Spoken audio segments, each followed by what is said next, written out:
Assalamualaikum warahmatullahi wabarakatuh. Alhamdulillahirabbil alamin. Pada kesempatan kali ini saya bisa berkomunikasi kepada kalian semuanya, siswa-siswi SDI Surya Buana.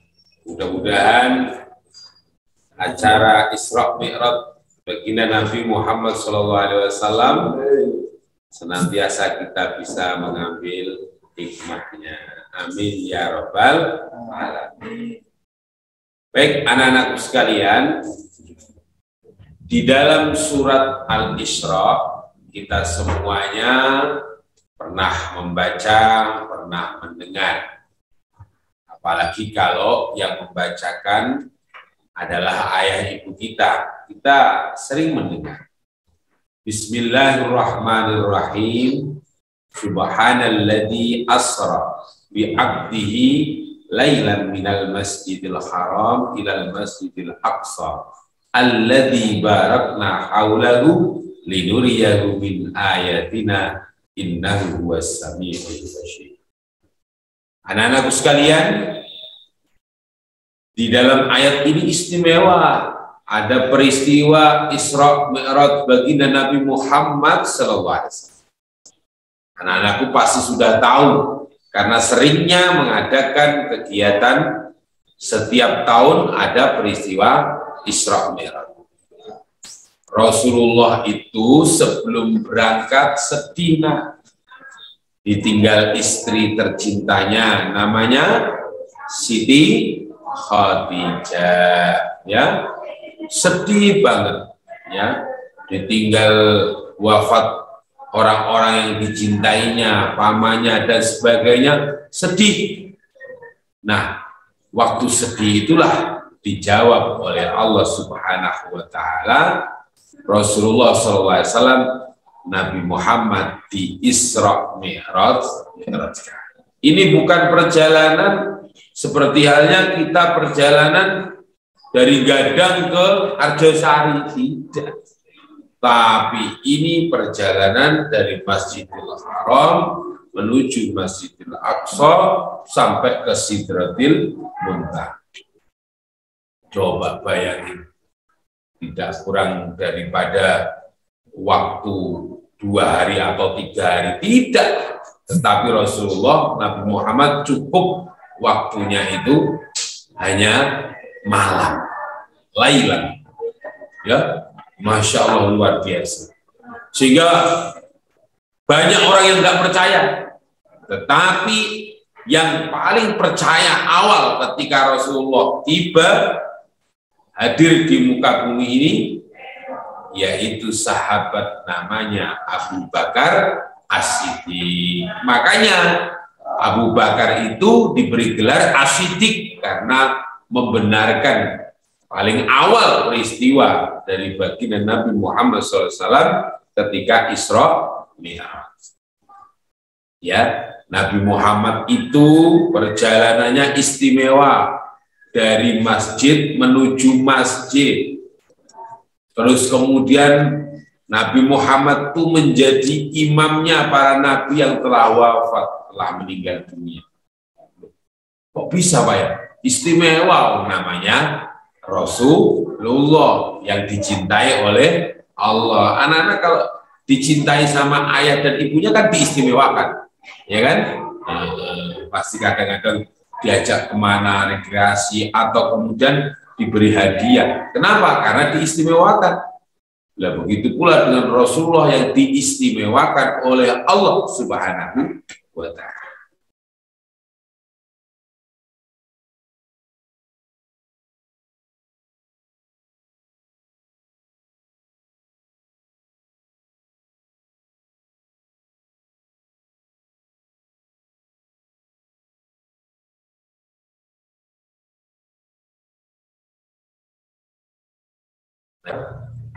Terkejar oleh mata kita ini tidak akan bisa melihat buruk itu. Tapi saat waktu tempatnya Sidratul Muntaha, Durok tidak bisa meneruskan, hanyalah Rasulullah bertemu dengan Allah Subhanahu wa Ta'ala. Nah, ini tidak bisa diakal, tidak bisa diakal. Jadi kita hanya meyakini. Karena apa? Karena Rasulullah itu adalah Nabi Muhammad atau Rasul yang dicintainya, pilihan. Maka diberikan sesuatu yang istimewa. Nah, ringkas ceritanya, ternyata Rasulullah itu mendapatkan awalnya perintahnya 50 waktu. Coba 50 waktu. Pas 50 waktu, kalau itu benar-benar terjadi, kita semuanya ini tidak mungkin mampu melakukan. Kayaknya berat amat. Wong 5 waktu saja, anak-anak kadang-kadang juga masih bolong kan. Kalau pas subuhnya terlambat, subuhnya kemudian kesiangan, jadinya sholatnya siang juga. Ini makanya ini Rasulullah luar biasa, mendapatkan perintah 50 waktu tetap dibawa, lalu ketemu dengan nabi yang sebelumnya. Masya Allah, diberitahukan ini umat panjenengan pasti tidak kuat nanti, coba minta dikurangi. Akhirnya kemudian dikurangi sampai 5 waktu. Caranya mengerti itu mudah. Islam, Isa, subuh, luhur, asar, maghrib. Teleponnya itu mudah. Kalau telepon kamu itu kan banyak, bisa 081113445 dan sebagainya. Tapi ini teleponnya mudah, seorang hamba biar nyambung sama Allah Subhanahu wa Ta'ala, sholat 5 waktu, 2, ya, 4, 3, 4. Seperti ada yang menyanyikan lagu ya. Silahkan kontak 24 434. Itu artinya 2 subuh, 4 zuhur, asar 4, terus maghrib 3, isya 4. Itu yang wajib anak sekalian. Nah, ini sampai sekarang akhirnya kita melaksanakannya. Siapa yang kira-kira anak SDI Surya Buana yang saat ini kalau sholatnya masih bolong-bolong, mulai besok tidak boleh bolong-bolong, harus ditutup, harus semangat. Caranya harus dihitung di hati. Hatinya niat, atine niat, ngucap, mulutnya ucap, ya. Tangannya diangkat, Allah. Itu nanti kalau ketemu sama ayah dan ibunya pulang dari kerja, tadi Isra-Mi'rajnya dapat apa? Atine niat, ngucap, tangannya diangkat, Allahu Akbar. Ya, bisa apa enggak kan anak-anak? Hah? Bisa, tak jawab. Iya, luar biasa. Jadi kalau kemudian kalian itu sholatnya bagus, itu ada pahala dari Allah. Nah, saya bacakan ya hadisnya ya. Rasulullah Shallallahu Alaihi Wasallam itu bersabda, man hafadha ala sholati akramahullahu bi khamsi khisalin. Barang siapa yang mampu menjaga sholat berjamaah, ya sholatnya 5 waktu, apalagi kalau ditambah dengan berjamaah, maka dia akan dimuliakan oleh Allah 5 perkara. Yo, ini dicatat, terus kemudian diingat, lalu kemudian bisa jadi ditandatangani oleh kedua orang tuanya. biar orang tuanya juga rajin sholat, anaknya juga rajin sholat. Kalau orang tuanya rajin sholat, kalau anaknya rajin sholat, nanti sukses dunia dan akhirat, pinter-pinter, hebat-hebat, jadi profesor, pinter, gak mudah pikunan, jadi presiden, hebat, tegas berwibawa, jadi pilot, hebat, karena sholatnya mampu menyelamatkan dari maksiat, kecepatannya bisa seperti kilat, tapi selamat. Loh itu barokahnya sholat. Maka sekali lagi anakku, ada 5 hadiah dari Allah yang diberikan bagi orang yang suka menjaga sholatnya, apalagi dengan berjamaah. Apa? Yang pertama sekarang, yarfa'u anhu dzikal ais wa adzabal qabri. Yang pertama, dia itu kelak kalau sudah wafat, meninggal dunia, itu dimasukkan ke alam kubur, itu tidak terkena sempitnya alam kubur. Coba anak-anakku sekalian, rumah masa depan, kuburan, itu besarnya kira-kira melebihi rumahmu apa enggak? Enggak. Rumah masa depan itu lebarnya mungkin berapa ya? Cukup berapa, Ustaz? Oh, nggak pernah ke kuburan. Itu cuma sedikit ya toh. Cukup satu badan kan. Loh, itu sudah sempit. Nah, sudah sempit ya.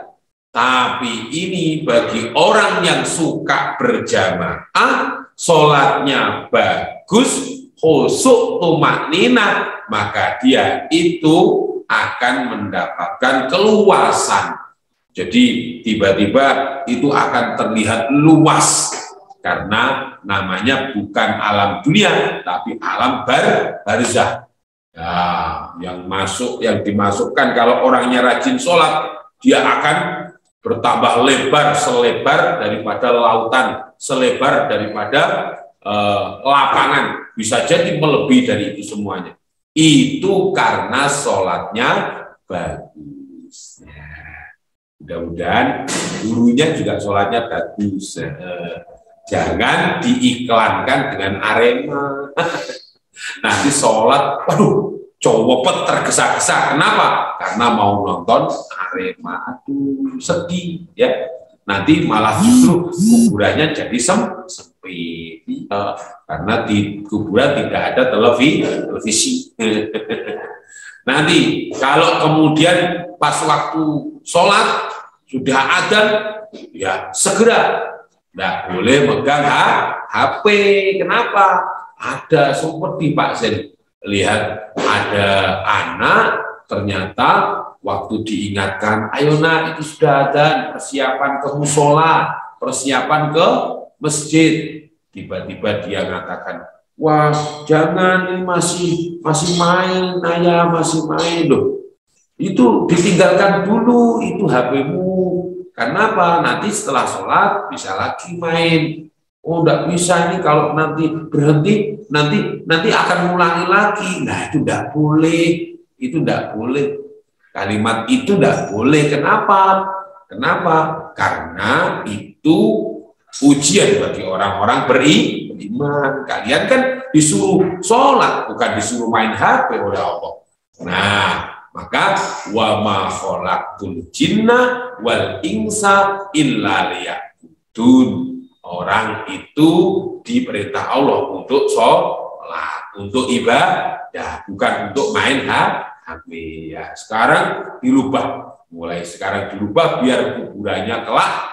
Ya, kalau sudah tua, nah ini bukan hanya untuk anak-anak, orang tuanya juga, mungkin juga gurunya juga lalai karena asik tawaf di Matos, tawaf di Sarinah, sampai lupa sholatnya. Maka ayo sekarang kita berubah supaya kita mendapatkan kenikmatan kelak di alam barzah.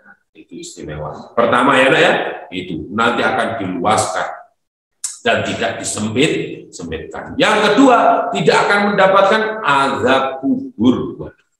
Azab ya, azab itu beda dengan adab.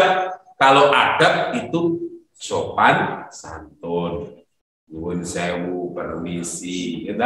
Ini adab. Lalu kemudian duduk yang baik, makan dengan tangan kanan, itu namanya adab. Tapi kalau ada Z-nya, azab. Wah, ini azab itu ya, itu bencana. Azab itu hukuman bagi orang yang jauh dari Allah, termasuk orang yang suka meninggalkan sholat. Nah, karena kalian itu orangnya rajin, anak yang rajin, sholatnya bagus, maka kamu itu akan mendapatkan keistimewaan, dijauhkan dari azab kubur. Wah, azab kubur itu mengerikan, nah. Bisa jadi nanti dicengkram oleh ular. Ular itu yang kemudian ular itu buta, tapi melingkar-lingkar, meremukkan badan. Ditanya, itu siapa? Itu ular yang akan meremukkan ya jasadnya orang-orang yang suka meremehkan sholat. Ya, ini ya, jangan sampai kita suka meremehkan sholat. Subuh, kesiangan, luhur, kerepotan, asar, perjalanan, maghrib, kecapean, isya, ketiduran. Ya, ini tidak boleh ya.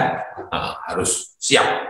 Oke, yang ketiga, hadiahnya yang diberikan oleh Allah kepada kita itu ternyata adalah wa yu'tihi kitabahu biyamini.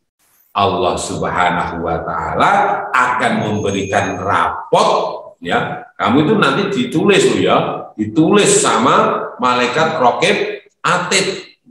Bijimu, nilaimu itu ditulis. Kamu itu hebat sholatnya 10, kamu itu hebat sholat sunnahnya ditambahi 15, sehingga nilaimu itu bisa jadi tidak hanya 100, tapi nilaimu menjadi 200. Dan ketika kelak di akhirat, nanti kamu itu waktu menerimanya dengan tangan kanan. Coba, kalau kemudian kamu menerimanya, tapi kemudian kamu menerimanya dengan tangan kiri, itu menjadi sedih sekali. Makanya alhamdulillah, mudah-mudahan saya doakan anak-anak Surya Buana ya menerima rapotnya kelak ya itu dengan tangan kanan alias bahagia. Amin ya robbal alamin. Dan berikutnya itu yang keempat, yaitu wa yamurru ala sirati kalbarki. Itu kalian akan berada di atasnya jembatan, yang jembatan itu namanya waqsiratal mustaqim, tapi kamu melewatinya itu secepat kilat. Bus. Jadi kenapa? Karena sholatnya bagus. Kalau orangnya suka meremehkan sholat, bisa jadi tidak secepat kilat, tapi dia akan merangkak. Bisa jadi ngelesot, bisa jadi kemudian mau berjalan susah. Kenapa? Karena dia sholatnya kurang baik, suka mempermainkan sholat. Ini diperhatikan betul.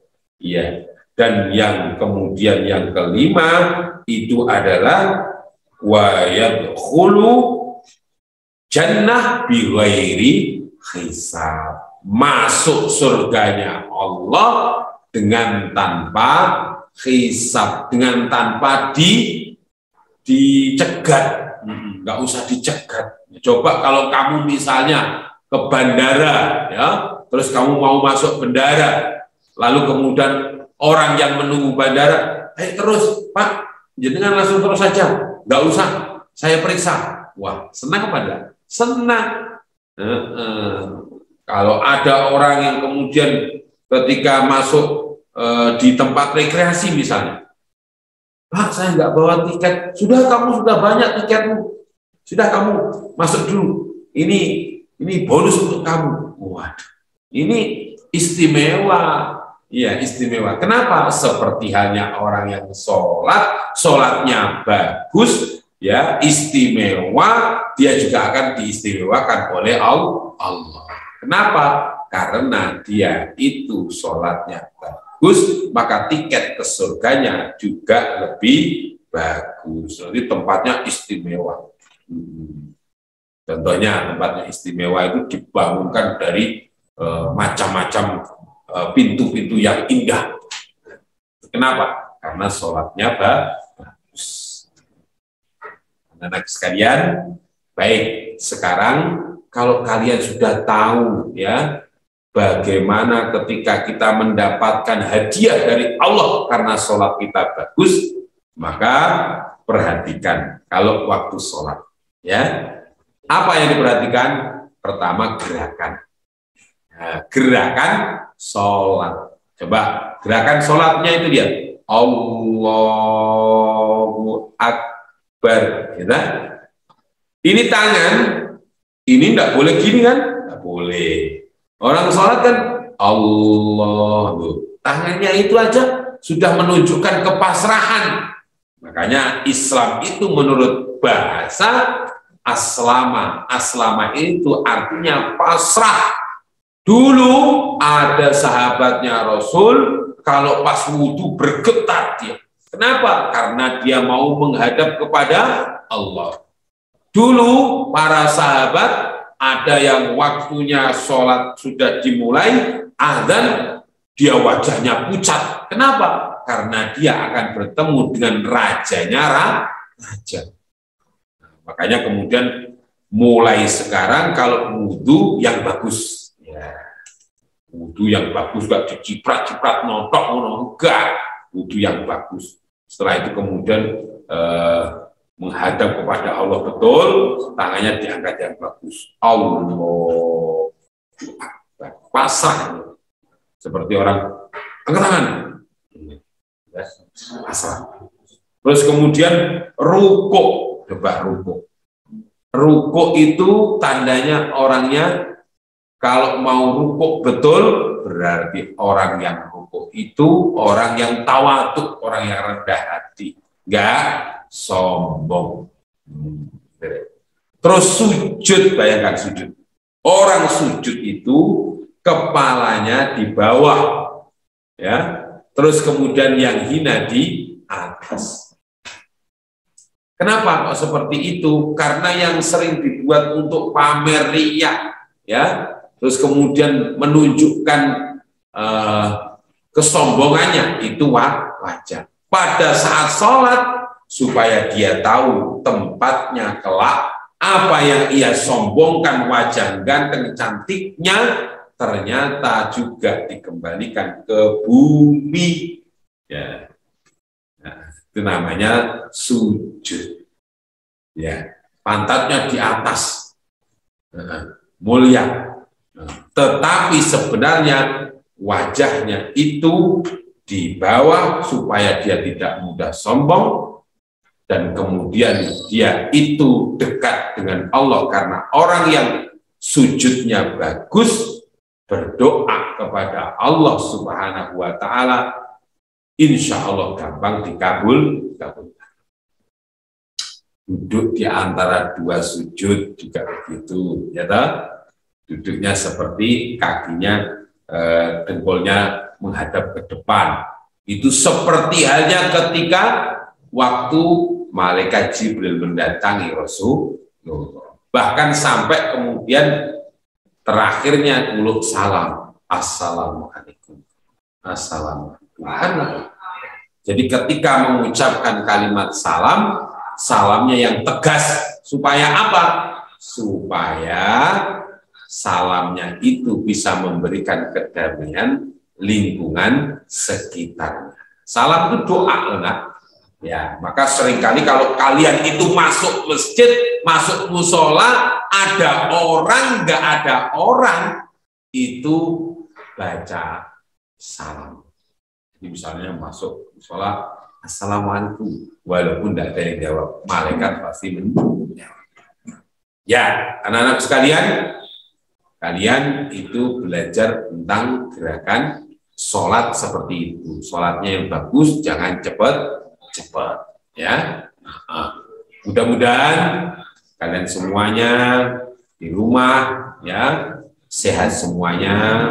Mudah-mudahan orang tua kalian semuanya juga sehat, sehat lahir, sehat batin, sholatnya bagus.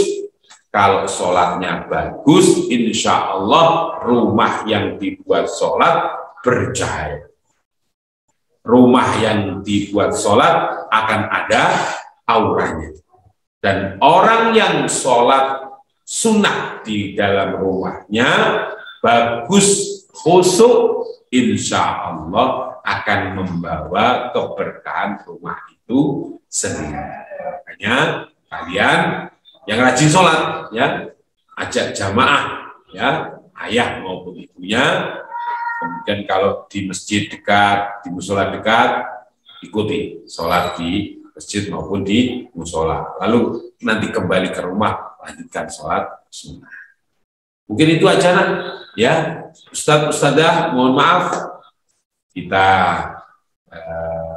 sekali lagi kesimpulannya anak-anakku tadi sudah mendengar ya, jadi perjalanan yang istimewa itu ada diberikan pada orang yang istimewa dari tempat yang penuh dengan keberkahan namanya Masjidil Haram menuju ke Masjidil Aqsa dan bertemu dengan orang-orang yang soleh, para nabi-nabi yang sebelumnya yang telah wafat, lalu kemudian menghadap pada Allah Subhanahu wa Ta'ala, mendapatkan perintah 50 waktu sampai kemudian menjadi 5 waktu, dan 5 waktu ini diupayakan, dikerjakan semaksimal mungkin, subuh, duhur, asar, maghrib, isya.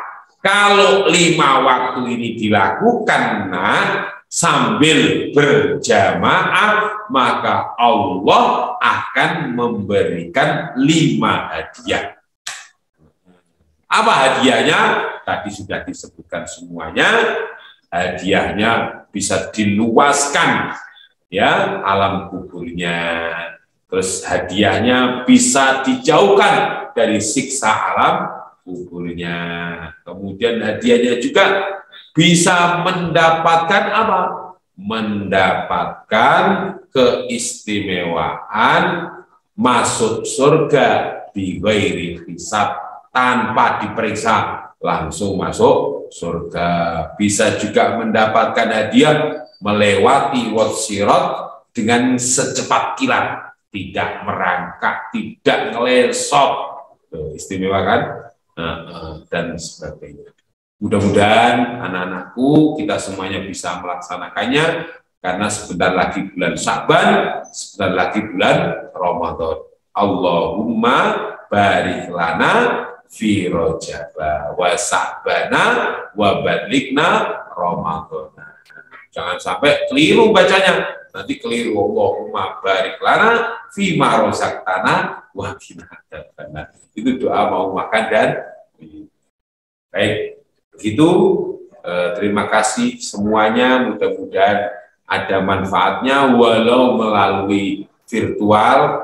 Zumiyin wa zumiyat rahimahullah, ya, mudah-mudahan senantiasa diampuni segala dosa kita, Rajab kita barokah, bulan Sya'ban kita barokah, dan mudah-mudahan disampaikan umur dan nafas kita untuk menjumpai bulan suci Ramadan. Kurang lebihnya mohon maaf. Hadanallahu wa iyyakum ajma'in. Wassalamualaikum warahmatullahi wabarakatuh.